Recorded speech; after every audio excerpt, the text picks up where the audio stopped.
क्या आपको पता है कि भारत के 7 राज्यों के अंदर जल्द ही एनआरसी लागू होने जा रहा है। मतलब अगर आपने दस्तावेज तैयार नहीं किए हैं तो आप नागरिक नहीं माने जाएंगे। क्या आपका नाम उस लिस्ट में आने वाला है या नहीं, या फिर आप भी घुसपैठिए ही कहलाएंगे। लेकिन सबसे बड़ा सवाल यह है कि एनआरसी आखिर क्या है। आखिर वो कौन से 7 राज्य है जिसके अंदर एनआरसी जल्द ही लागू होने जा रहा है, और इसका आम लोगों पर, गरीबों पर, ग्रामीण लोगों पर और मिडिल क्लास लोगों पर इसका क्या असर पड़ने वाला है। इन सभी सवालों के जवाब हम जानेंगे इस वीडियो के अंदर, तो इसलिए वीडियो को आखिर तक जरूर देखें, क्योंकि हम इस वीडियो में फैक्ट, लॉजिक और सरकारी दस्तावेजों के साथ आपको नॉलेज देने वाले हैं। सबसे पहले समझते हैं कि एनआरसी क्या है, आखिर इसका मतलब क्या है। तो इसका मतलब है नेशनल रजिस्टर ऑफ सिटीजन्स, यानी कि इसका मतलब यह है कि उन नागरिकों की लिस्ट जो लीगल हिंदुस्तान में रह रहे हैं, उनके नाम इस लिस्ट में आते हैं। इसका बनाने का मकसद एक ही है कि यह तय करना कि कौन देश का है और कौन घुसपैठिया है। सबसे पहले आसाम के अंदर 2019 में एनआरसी लागू हुई थी, जिसके अंदर 19 लाख लोगों के नाम नहीं आए थे, जिनके पास आधार कार्ड भी था, वोटर आईडी भी थी और राशन कार्ड भी था।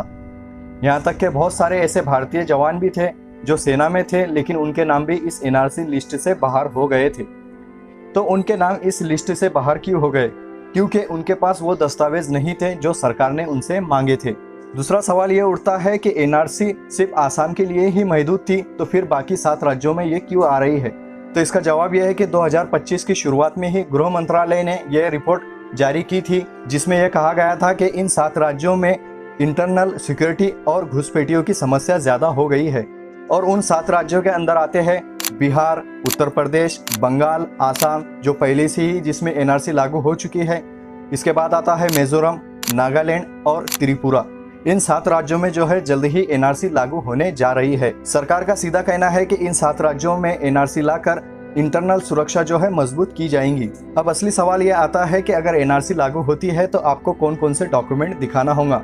तो सरकार का सीधा यही कहना है कि आपको ये साबित करना होगा कि आपके बाप दादा, आपके पूर्वज जो है 1971 से भारत में रह रहे हैं। इसके लिए आपको 5 दस्तावेज की जरूरत है, जिसके अंदर है बर्थ सर्टिफिकेट, आपके माँ बाप के बर्थ सर्टिफिकेट, आपके माँ बाप के नागरिकता होने का जुड़ा हुआ प्रूफ, इसके अलावा आपके ज़मीन के कागजात, इसके अलावा आपके स्कूल के बर्थ सर्टिफिकेट या आपके स्कूल के टीसी वगैरह, या फिर 1971 से पहले का कोई सरकारी प्रूफ। अगर ये दस्तावेज आपके पास नहीं है तो आपका नाम इस लिस्ट में आना बहुत ही मुश्किल हो जाएगा।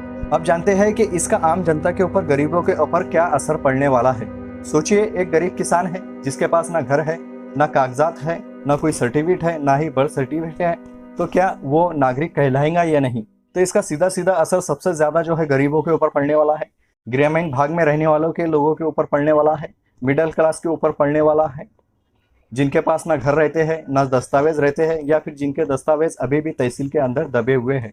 आपको ये भी बताता चलूँ कि 2024 के चुनाव के बाद कई राज्यों के अंदर जो है राज्य सरकारों ने जो है एनआरसी लागू करने की सारी तैयारियां जो है तेज कर ली है। लेकिन आपको ये भी बताता चलूँ कि कुछ एक्सपर्ट ये भी मानते हैं कि ये सिर्फ पॉलिटिक्स है, ये इससे कोई जो है सुरक्षा वगैरह का कोई लेना देना नहीं है, कोई घुसपैठियों का लेना देना नहीं है, बल्कि इससे जो है किसी एक समुदाय को जो है टारगेट किया जा रहा है, उनको परेशान किया जा रहा है। लेकिन सरकार इसके जवाब में सिर्फ यही कहती है कि एनआरसी लाने का मकसद सिर्फ एक ही है कि देश सुरक्षित रहे, देश के अंदर जो है सही लोगों की पहचान हो, ये तय किया जा सके कि कौन देश का नागरिक है और कौन घुसपैठिया है, और घुसपैठियों को इस देश से जो है निकाला जाए। तो क्या वाकई एनआरसी से जो है देश सुरक्षित होगा, या फिर जो है इससे एक नया नागरिक संकट पैदा होने वाला है? अब बात करते हैं आपके काम की। अगर आप इन 7 राज्यों में रहते हैं, या फिर भविष्य में, फ्यूचर में अगर आपके राज्य में जो है एनआरसी लागू होने की संभावना होती है, तो आपको ये 3 काम अभी कर लेना चाहिए। पहला काम है अपने सर्टिफिकेट और अपने परिवार के सर्टिफिकेट जो है इकट्ठे एक जगह जमा कर लीजिए। दूसरा काम है पुराने कागजात, आपके सर्टिफिकेट, आपके माँ बाप के सर्टिफिकेट, या फिर आपके ज़मीन के कागजात, या फिर आपके पिताजी के या वालिद के आईडी प्रूफ जो है उनको भी जमा कर लीजिए। अगर आपके पास इनमें से कोई भी दस्तावेज या डॉक्यूमेंट नहीं है तो उसे अभी बनाना शुरू कर दीजिए, क्योंकि एक बार ये प्रोसेस अगर शुरू हो जाती है तो आपको बहुत ही कम टाइम मिलेगा ये डॉक्यूमेंट बनाने के लिए। ये बात ध्यान रख लीजिए। अब मैं आपसे सीधा सवाल पूछता हूँ, क्या देश को एनआरसी की जरूरत है या नहीं? कमेंट करके जरूर बताएं। क्या इससे परेशानी आने वाली है देश को, ये भी बताना जरूरी है। वीडियो अच्छी लगी तो वीडियो को लाइक जरूर करना, चैनल को सब्सक्राइब जरूर करें, बेल आइकन जरूर दबाएं ताकि आने वाली वीडियो का नोटिफिकेशन आपको मिलता रहे। तो चलिए मिलते हैं अगली धमाकेदार वीडियो के